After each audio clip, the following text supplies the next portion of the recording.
This Via Ferrata is absolutely not for beginners, and you'll understand why in about 30 seconds. Picture this, you're clipped into a steel cable standing on a 6-inch metal rung, staring down at a 500-foot vertical drop. Below you, nothing but air, wind, and jagged rock.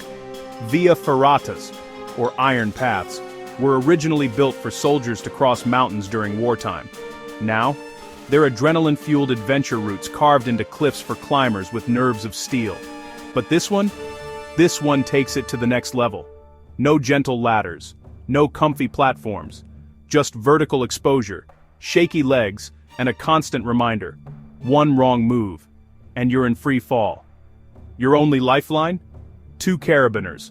Clip, unclip, clip again. Over and over, while your hands sweat and your legs tremble. And then, you reach the overhang. The wall tilts outward, gravity shifts, and you're hanging from your arms like a human flag.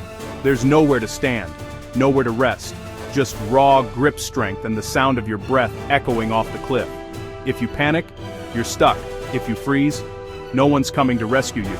It's you versus the mountain. And yet, that's the beauty of it.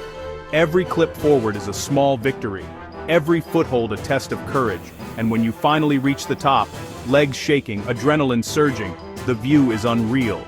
You earned it. So yeah, this Via Ferrata is not for beginners, but for the bold, it's unforgettable. Would you do it?